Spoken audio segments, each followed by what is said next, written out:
dinisqualify nila na bilang kandidato sa pagkasenador, kagaya ko, ay dineklara din nila na nuisance.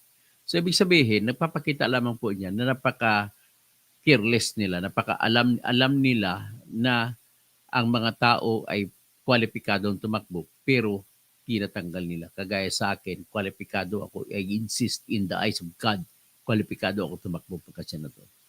Sasabihin nila na joke-joke, sisirain ko lang daw ang karangalan ng halalan, kaya tinanggal ang pangalan ko dahil lang ako disbarred.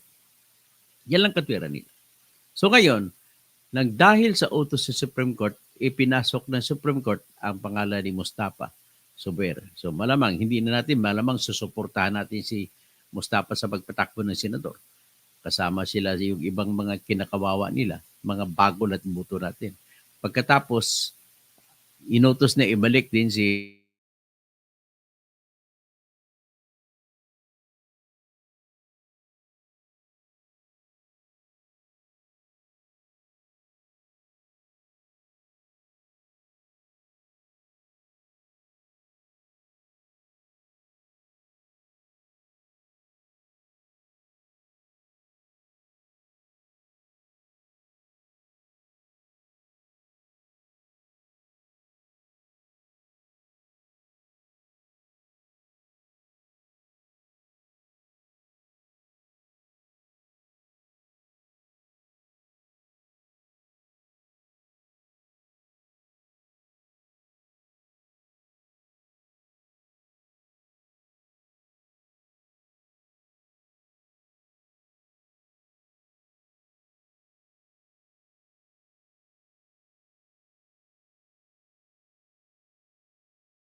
ay naputol na naman ako.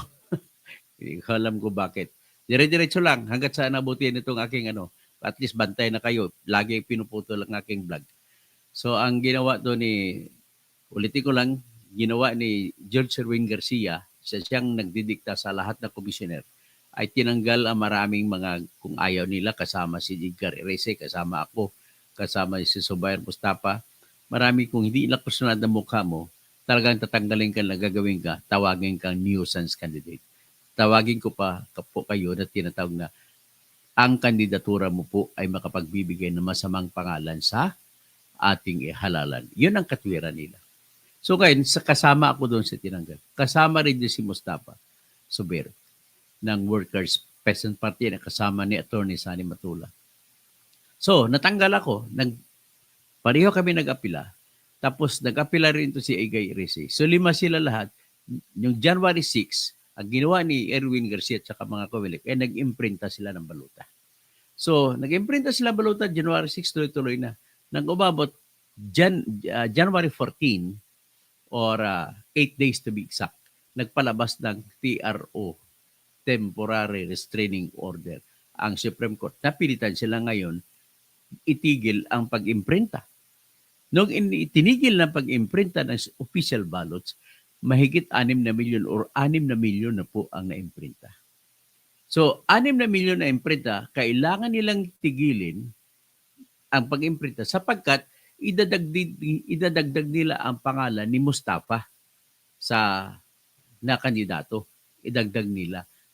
Para may dagdag nila, tanggalin nila, baguhin nila, at scrap, itapon ang mga naimprinta na 6 million na balota. Ano mangyari? Ibig sabihin scrap paper na. So kung scrap paper na, hindi na magagamit, nababasura na. Ngayon, magkano ang halaga ng bawat baluta? Gumastos daw sila doon ng 22 pesos per balot. So kung 22 pesos per balot times 6 million, that is 132 million pesos na tumataginting na nasunog. Susunugin na lang nilang baluta o di is-shredded. Sabi natin na is-shred nila pati pera. Ang tanong ngayon, sino magbabayad nun? Pera natin yun. Ibalik dapat sa atin yun. 132 million. Grabe. Ngayon, yan ang usap-usapin ngayon. Paano may babalik? Plunder po yun. At kung bakit plunder? Kasi wala pang utos ng Supreme Court. Dapat abogado sila, alam nila ng korte ay mag-action pa. Dapat inantay muna nila. Nagkaroon dapat sila ng planning. Mayroon silang plan B. Anong plan B nila? Bibigyan nila isang buwan ang Supreme Court at susulatan ng Supreme Court, Your Honor, kung hindi pa kayo makapaglabas ng by the end of this month, ay kami po ay mag-imprinta. And without any action coming from the court, kami po mag-imprinta. At nakilala na namin po na sufficiente na pong amount of time na to, yung space ng time na to para kami mag-imprinta. Hindi naman lang ginawa yun. Ang ginawa lang ni Erwin Garcia, sumulat siya sa Supreme Court na sabihin lang January 6 mag-umpisa sa printing. Wala pang sagot ng Supreme Court. Hindi nga nila alam kung nabasa ng Supreme Court ang sulat. Hindi pa nila alam kung nabasa ng mga justices ang sulat. Dumiritso sila printing. Kaya nung nagpalabas ng TRO ang Supreme Court noong January 14, ano nangyari? Basura ang 6 million na na-imprenta na. So ano ngayon? Times 22 pesos mo kada isa. 132 million peso ay tinapon na lang. So wala. So magandang umaga po, Kaeli. Parang kumusta ka dyan sa Canada? So, ibig sabihin corruption yan. Bakit ko nasabi corruption? Kasi po naghahabol sila sa kontrata. Ang katotohanan ng kontrata, hinabol para kumita. Kaya inumpisan ka ng printing. Pangalawa, inumpisan na kanilang printing kasi yung mga dinisqualify nila, ayaw nila ibalik kagaya sa akin. Kagaya kay Igay Irisi. Bakit ako at saka si Igay Irisi, iisa po ang aming ginawa kung bakit na galit ang kumilik sa amin. Binira ko po sa aking mga vlogs sa mga smart magic na ginagawa nila. Kasi nakita ko lahat ng ebidensya na Smartmatic lamang nagpapanalo kay Bungbong, 31 million plus, kay Sara, 32 million plus, at saka kay Ruben Padilla at lahat pa, nag-iba pa. So, nagalit sila doon. Ilang beses mahigit 20 po na vlog ang ginawa ko laban sa kanila. Pagkatapos niyan, nung lumabas naman ang ebidensya na sinuhulan ng 1 bilyong piso sila ni George Erwin Garcia ng Koreano na kumpanya na nanalo, ay binira ko na naman sila.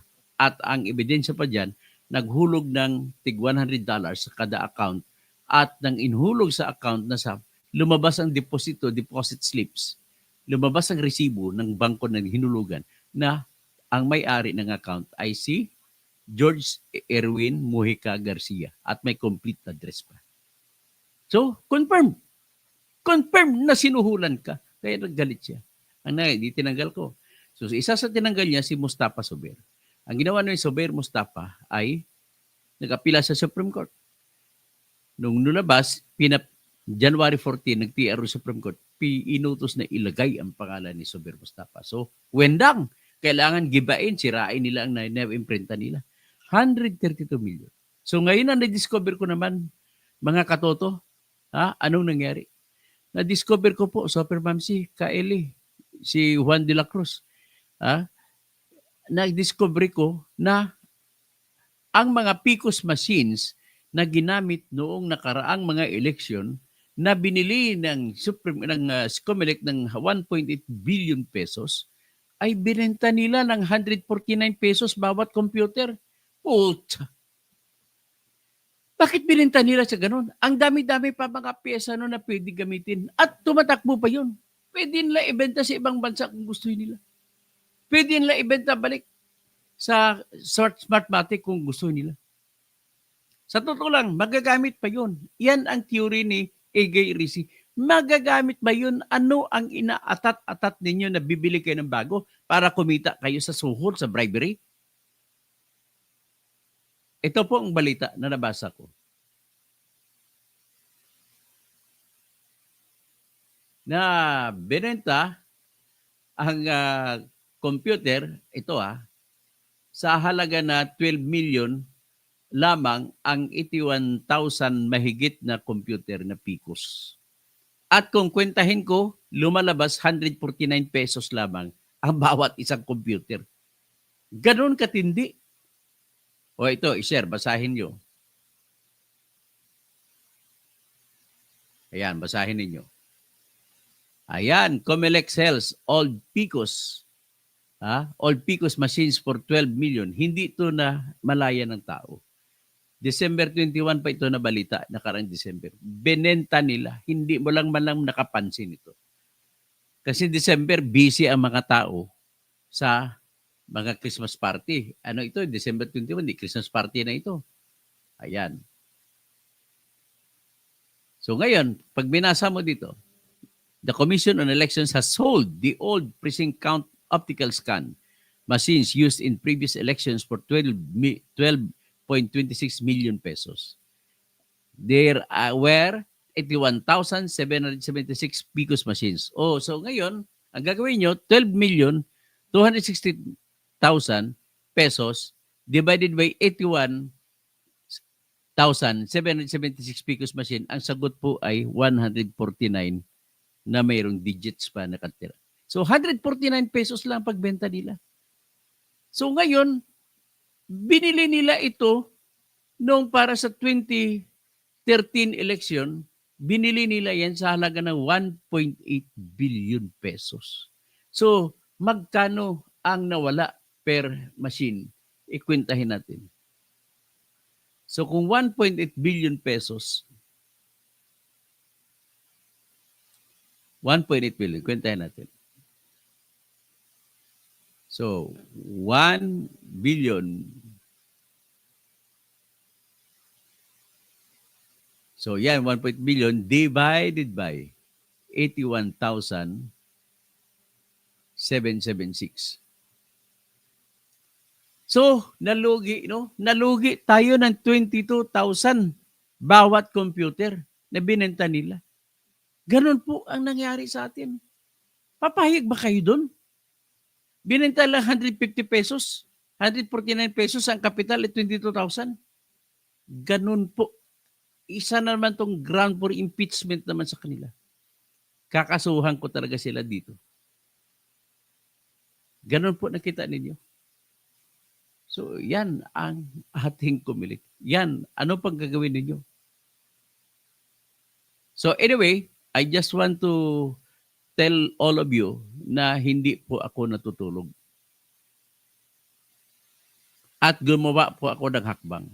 Noong nakaraang Biyernes, Jomar, ay nagsampa po ako ng motion sa Supreme Court.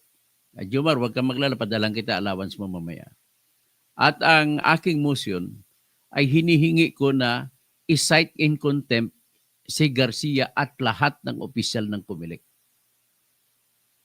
At maliban dyan, ipatigil muna ang imprinta at antayin muna ang Supreme Court decision kung mayroon pang ilalabas ang Supreme Court. Pangatlo, hiningi ko sa Supreme Court na utusan ang lahat ng Comelec official, si George Erwin Garcia at lahat ng komisyoner na ibalik nila, i-refund nila ang 132 million, ibalik nila ang pera ng bayan. Hindi nila pera yun. At ipabalik ko rin sa kanila, sabihin na lang natin itong benenta nila. No? Yung benenta nila na Picos machine na lumang computer, binenta lamang na sa 149 pesos. Dapat ang presyo nyo, kung ako talaga gawin, 1,000 pesos lang salvage value. So 1,000 pesos ay maliit pa yun. Sabihin natin 1,000 pesos na lang times 81,776. Dapat 81,776. Ibalik ninyo ang 81 million. Plunder na naman yan. Dalawang plunder na ang ginawa nila. So, ayan. Bayan, tatahimik na lang ba tayo dito? Mag-umpisa ito yung ating paghiganti sa pagbubuto. Iboto natin ang lahat ng bago.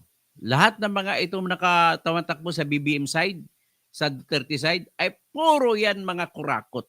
Puro yung nagkukuntisan ng mga yan. Wala po kayong magpapala dyan. Kagaya ng binalita ko kanina, si Camille Baltasar, ay galing po siya sa dugo ng mga disenteng magnanakaw. Disenteng plunderer.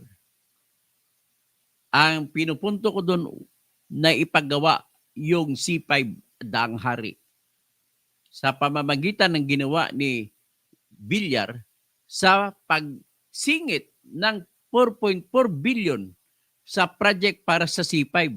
Tapos siningit ulit 4 billion, iba pinalitan ng pangalan. So nailusot. Ang isa naman, President Carlos P. Garcia Highway. Pareho lang C5 yun. The same project, double amount. Doble pondo. Ganun pang ginawa niya. So ito, wala na. Ito yung atong bayan na ito.